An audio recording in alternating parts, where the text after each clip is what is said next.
मित्रांनो, लोकसभेच्या निवडणुकीमध्ये आपण बघितलं मराठवाड्यामध्ये भारतीय जनता पक्षाचा अक्षरशः सुपडा साफ झाला. आता विधानसभा निवडणुकामध्ये काय होणार आहे हे अर्थातच आपल्याला ते विस्तार केला कळणार आहे. मात्र आपण जे सांगितलं त्यानुसार महाविकास आघाडी सुसाट आहे.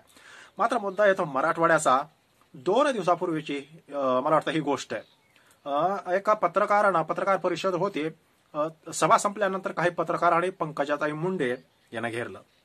पंकजाताई मुंडे यांना पत्रकाराने प्रश्न विचारला की सध्या मराठवाड्याचं वातावरण कसं आहे, किंवा एकूणच महाराष्ट्रामध्ये आपण बघितलं तर महायुती ही कटेंगे बटेंगे हिंदू मुसलमान धर्मयुद्ध अशा प्रकारच्या मुद्द्यांना समोर घेऊन पुढे जाते. मराठवाड्यामध्ये याचा तुम्हाला फायदा होईल का, हा प्रश्न विचारल्याबरोबर पंकजाताई या काहीशा संतापल्या. त्यांना राग अनावर झाला आणि त्यांनी धाड धाड धाड धाड करत उत्तर दिलं. पंकजाताई असं म्हणाल्या की खरंच या मुद्द्यांची काय गरज आहे का? आपण मागच्या 2.5 वर्षामध्ये जे महाविकास आघाडीचं सरकार गेल्यानंतर बरीचशी कामं केलेली आहेत ना, ती कामं लोकांना आपण सांगायला पाहिजे. या मुद्द्यांना सोडून इतर अनेक असे मुद्दे आहेत जे आपण राबवले आहेत. PM किसान असेल, लाडकी बहीण असेल, हे मुद्दे आहेत ना. मग हे मुद्दे सोडून देऊन हे कटेंगे बटेंगे हिंदू मुसलमान धर्मयुद्ध या मुद्द्यांची काय गरज आहे? आता मुख्य मुद्दा हा येतो, हे मुद्दे प्रचारामध्ये आणण्याचं काम ज्या व्यक्तीनं केलंय, इंटरेस्टिंग असा व्हिडिओ आहे, ज्या व्यक्तीनं केलं या महाराष्ट्रामध्ये त्या व्यक्तीचं नाव आहे देवेंद्र फडणवीस.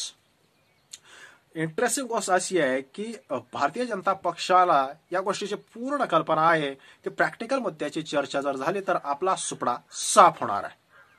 कारण आपण काय केलं हे लोकांना सांगता येणार नाही. पक्ष फोडाफोडीची लोकांमध्ये चीड आहे आणि भारतीय जनता पक्षाविषयी तर भयानक चीड आहे. आणि त्यामुळेच लोकसभा निवडणुकीमध्ये हा पक्ष थेट 23 वरून 9 पर्यंत खाली आला. आणि त्यामुळे या मुद्द्याला जर लोकांच्या नजरेसमोरून जर काढायचं असेल तर धार्मिक मुद्दे समोर आणले पाहिजेत. जातीचा मुद्दा जर का आपल्याला निष्प्रभ करून टाकायचा असेल तर हिंदू मुसलमान आणि भारत पाकिस्तान असेच मुद्दे दररोज चर्चेला आले पाहिजेत. लोकांना भांबावून सोडून टाकलं पाहिजे, गोंधळून सोडलं पाहिजे, तर आपली इज्जत वाचेल. पण मुद्दा हा येतो की पंकजाताई मुंडे यांना ऑब्जेक्शन काय आहे? याचं कारण आहे लोकसभेमध्ये झालेला त्यांचा पराभव. असं म्हटलं जातं की पंतप्रधान नरेंद्र मोदीजी यांनी पंकजाताई मुंडे यांच्यासाठी जी सभा घेतली होती बीडमध्ये, त्या सभेमध्ये पंतप्रधानांनी मुस्लिम विरोधी स्टेटमेंट दिलं होतं. मंगळसूत्र, मग जास्त संतान वगैरे त्यांनी जी काय वक्तव्य केली होती. आणि निकाल लागल्यानंतर अशी चर्चा सुरू झाली आणि राजकीय जाणकारांनी सुद्धा हे मान्य केलं की नरेंद्र मोदी यांचा अँटी मुस्लिम स्टेटमेंटमुळं, हिंदू मुसलमान या मुद्द्यामुळं बीडमध्ये पंकजाताई मुंडे यांचा पराभव झाला. आता बीडच नाही तर मराठवाड्याची सगळी जबाबदारी ही पंकजाताई मुंडे यांच्यावर सोपवली. ज्यावेळेस लोकसभेचा निकाल लागला त्यावेळेस देवेंद्र फडणवीस यांनी अमित शहा यांना असं सांगितलं की आता तुम्ही सगळी जबाबदारी माझ्यावर द्या. मात्र अमित शहा यांनी त्याला नकार दिला. प्रत्येक विभागामध्ये जो स्ट्रॉंग नेता आहे त्याच्याकडे त्याची जबाबदारी दिली. अर्थात मराठवाड्यामध्ये पंकजाताई मुंडे या स्ट्रॉंग आहेत, त्यामुळं त्यांच्याकडे मराठवाड्याची जबाबदारी दिली. झालं दुष्काळात 13वा महिना असा हा प्रकार आहे. एकतर जरांगे पाटील यांच्या आंदोलनामुळं लोकसभेत फटका बसला आणि विधानसभेमध्ये त्याच प्रमाणात भाजपला झटका बसेल अशी चर्चा सुरू आहे. कारण मराठा आरक्षणाचा अंडरकरंट अजूनही आहे. असं असताना परत जर मुस्लिम विरोधी स्टेटमेंट झाले तर लोकसभेमध्ये आपला त्याच कारणामुळे पराभव झाला. कारण भाजपला काही मुस्लिमांची मतं ही मागं मिळायची, मात्र सतत अँटी मुस्लिम वक्तव्य केल्यामुळे, मुस्लिम विरोधी सतत वातावरण निर्मिती केल्यामुळं हा समाज देखील भाजपपासून दूर झालाय. बरं, आता MIMचा सुद्धा लोकसभेमध्ये तेवढा फरक असतो, विधानसभेमध्ये मराठवाड्यात त्यांना फार काय आतापर्यंत तरी यश मिळालं नाही. म्हणजे हा सगळा गट महाविकास आघाडीकडे जाणार. मराठ्यामध्ये नाराजी आहे, तो गट पुन्हा तिकडे जाणार. ओबीसी जरी असला तरी असे फार कमी मतदारसंघ आहेत की ज्या ठिकाणी त्यांच्या बळावर आपण निवडणूक जिंकू शकतो. धनिकांना सुद्धा हा विभागलेला आहे.